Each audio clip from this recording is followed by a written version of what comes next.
ሰበር ዜና በአክሱም የግድያ ሙከራ የተደረገባቸው የትግራይ ሊቃነ ጳጳሳት የቁም እስር ላይ እንደሚገኙ ተሰማ። ሊቃነ ጳጳሳቱ በከባድ ወንጀል እንደተጠረጠሩና እንዲሁም ለመልቀቅ ለእያንዳንዳቸው ከፍተኛ የሆነ የዋስትና ገንዘብ መጠየቁን ሰምተናል። አብራችሁን ቆዩ፣ ዝርዝሩን በቀዳሚነት እናደርሳችኋለን። በከተማ 91 በሚሆኑ የነዳጅ ማደያዎች ላይ እርምጃ መወሰዱ ተገለጸ። ቢሮው እንዳለው የነዳጅ መቅጃ ልኬትን ማዛባት ከ3 እስከ 7 ዓመት ጽኑ እስራትና እስከ 500 ሺህ ብር የገንዘብ መቀጮ እንደሚያስቀጣ በጥብቅ አሳስቧል። ተጨማሪ ያለን በጉራጌ ዞን በእርሻ ላይ የነበረውን ግለሰብ በዱላ ደብድበው ሕይወቱ እንዲያልፍ ያደረጉ 11 ተከሳሾች በእስራት ተቀጡ። ዝርዝር አለን። ከውጭ በተሰማ ሰበር መረጃ የአሜሪካ ግሪን ካርድን ለማግኘት $100,000 ቅድመ ክፍያ ሊጠየቅ ነው ተባለ። ተጨማሪ ያለን የአሜሪካ ጥቃት ከቀጠለ በቀጠናው መሰረተ ልማት ይደመሰሳል ስትል ቴሄራን አስጠነቀቀች። በሌላ በኩል የአሜሪካ ሚሳኤሎች በደቡባዊቷ የኢራን የወደብ ከተማ ባንደር አባስ ላይ ከባድ ጥቃት መፈጸማቸው ተሰምቷል። ተጨማሪ ያለን የተከበራችሁ ቻናላችን ቤተሰቦች ዝርዝር መረጃዎችን ከመመልከታችሁ በፊት ቪዲዮውን ላይክ በማድረግ ማድመጥ እንድትጀምሩ እየጋበዝን በቀጥታ ወደ መረጃዎች ተሸጋገርን። በቅድሚያ በአክሱም የግድያ ሙከራ የተደረገባቸው የትግራይ ሊቃነ ጳጳሳት የቁም እስር ላይ እንደሚገኙ ተገለጸ።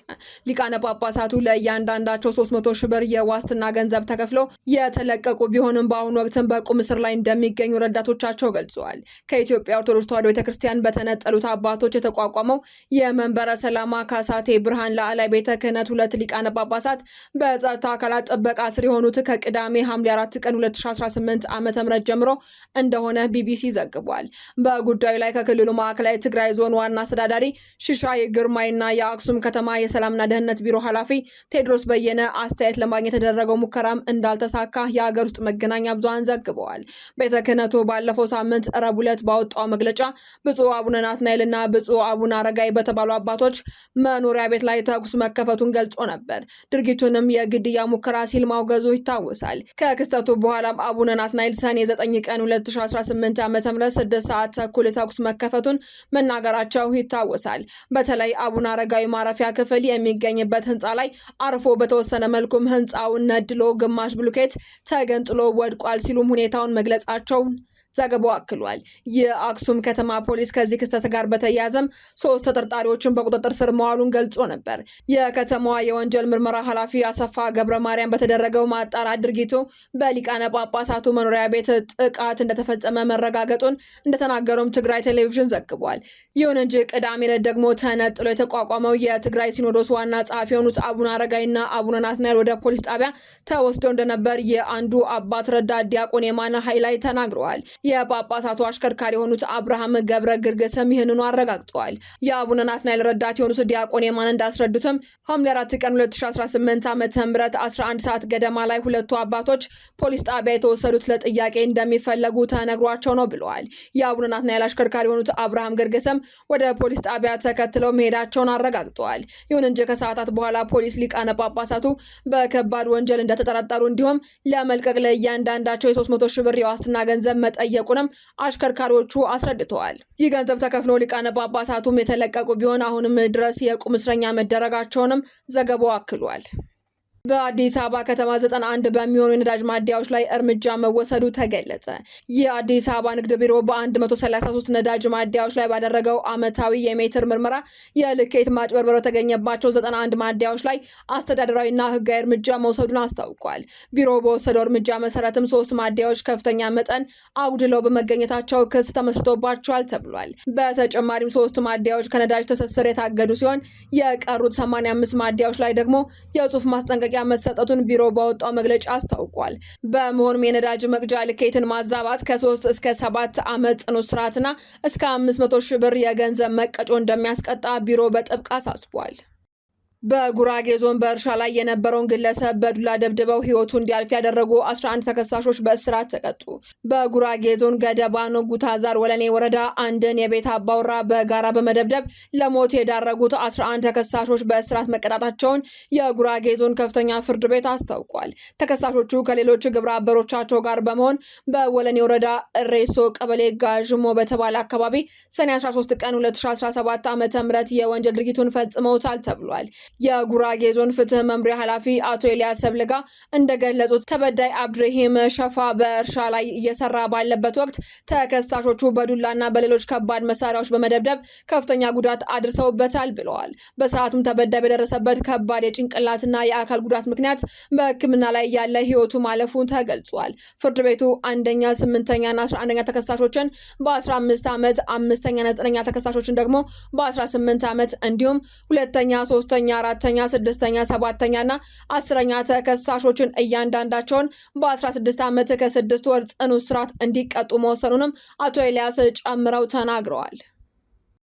ከውጭ በተሰማ ሰበር መረጃ የአሜሪካ ግሪን ካርድን ለማግኘት $100,000 ቅድመ ክፍያ ሊጠየቅ ነው ተባለ።